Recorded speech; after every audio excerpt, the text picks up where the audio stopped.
지금까지 박영익. 광주와 전남에 엿새째 폭염이 이어지고 있습니다. 이달 말까지는 비 소식도 없이 불볕더위가 이어지겠습니다. 때이른 폭염 속에 선풍기도 켜지 못하는 저소득 이웃들이 힘든 날을 보내고 있습니다. 축산 농가들도 더위와 전쟁을 벌이고 있습니다. 고3 기말고사 시험지를 유출한 행정실장은 일부 과목이 아니라 전 과목 시험지를 빼돌린 것으로 드러났습니다. 경찰은 이전 시험에서도 문제 유출이 있었는지 조사하고 있습니다. 여수와 광양항의 예인선 운영업체들이 특정 기업의 불법 행위로 피해를 입고 있다며 통파업을 예고했습니다. 여러분 안녕하십니까? 광주 MBC 뉴스데스크입니다. 폭염의 기세가 무섭습니다. 당장은 누그러질 것 같지도 않습니다. 오늘도 낮 기온이 35도를 웃도는 곳이 많았는데요. 밤까지도 더위가 이어진다고 합니다. 도심 공원에 나가 있는 기상캐스터를 연결해서 자세히 알아보겠습니다. 이다솔 캐스터, 이제 열기가 조금 식었습니까? 네, 저는 지금 국립아시아문화전당 하늘마당에 나와 있습니다. 지금 이곳에는 더위를 식히러 나온 시민들이 하나둘 모여들고 있는데요. 지금 선선한 바람은 조금씩 불고 있습니다만 한낮에 강한 햇볕으로 달궈진 도심은 좀처럼 식지 않고 있습니다.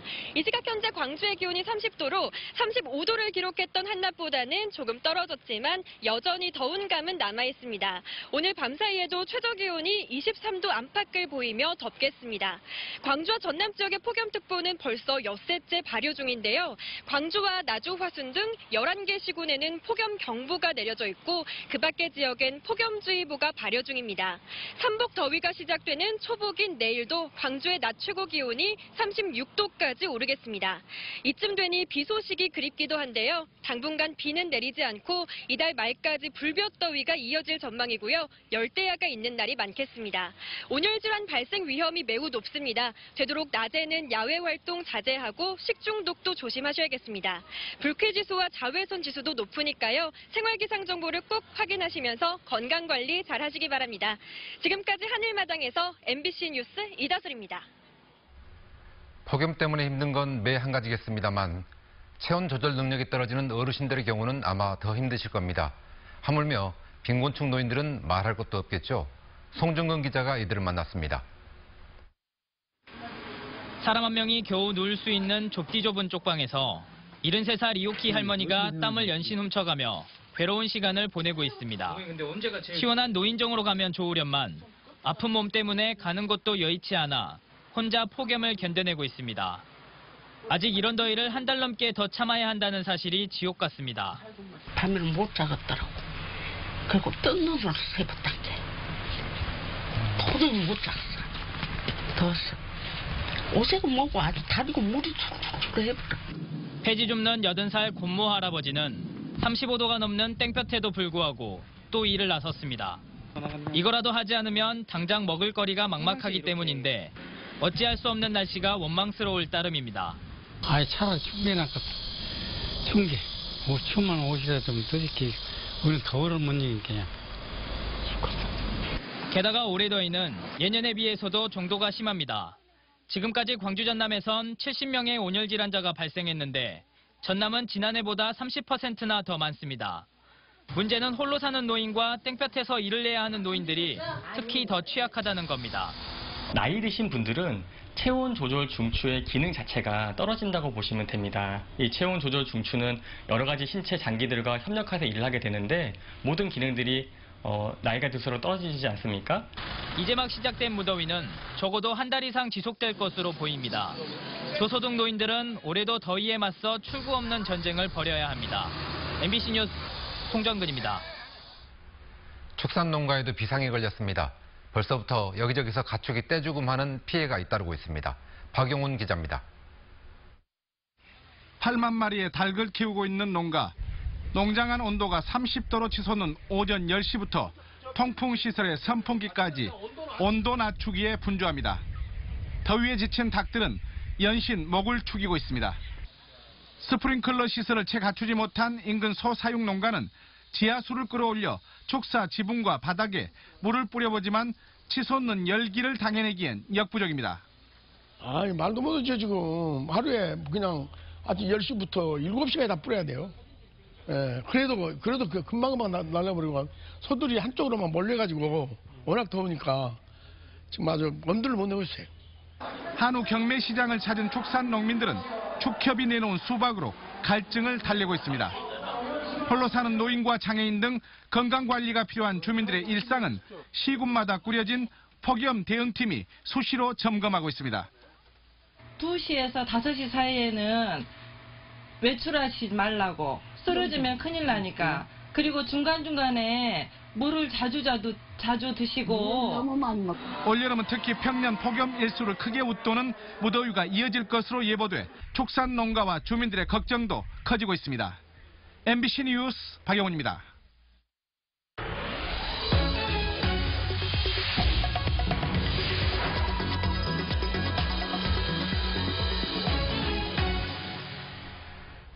시험지 유출 사건과 관련해 해당 학교가 고3 학생 전체를 대상으로 전 과목 재시험을 치르기로 했습니다. 학교 행정실장이 일부 과목이 아니라 9개 전 과목 시험지를 빼돌린 것으로 드러났기 때문입니다. 이 과정에서 보안 관리의 허술한 실태도 재확인됐습니다. 김인정 기자입니다. 당초 국어와 미적분 등 5과목에 대해 재시험을 치르기로 했던 학교 측이 오는 19일부터 이틀 동안 전 과목에 대해 재시험을 치르기로 했습니다. 교육청 감사와 경찰의 수사 과정에서 행정실장 김모 씨가 9개 전 과목 시험지를 빼돌린 정황이 드러났기 때문입니다. 범행 당일인 지난 2일에 찍힌 학교 CCTV 화면에서도 이 같은 정황이 확인됐습니다. 적은 내용이 아니다 이 말이죠. 영상으로 파악하건대 복사본이 적은 내용이 아니다라고 판단을 저희들은 하고 있습니다. 시험지 보안 관리가 허술했다는 사실도 추가로 드러났습니다. 시험 성적 관리 지침에 따르면 출제된 시험지는 봉인된 상태로 보관해야 했지만 해당 학교는 이 지침을 지키지 않았습니다. 보안상에 지금 봉인이 지금 빠졌다는 것입니다.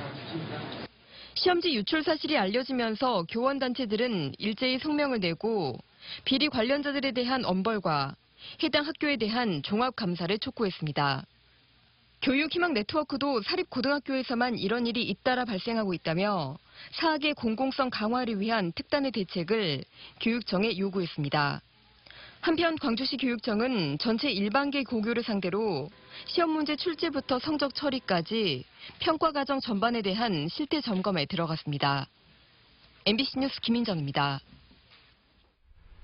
이 사건을 수사하고 있는 광주 서부경찰서는 시험지를 유출한 광주 모 고등학교 행정실장과 이를 부탁한 학부모의 계좌를 압수해 금전거래 여부 등을 분석하고 있습니다. 경찰은 또 이번 기말고사뿐만 아니라 중간고사 때도 시험지가 유출된 정황을 포착하고 관계자들을 상대로 수사하는 한편 연루된 이들이 더 있는지에 대해서도 조사하고 있습니다.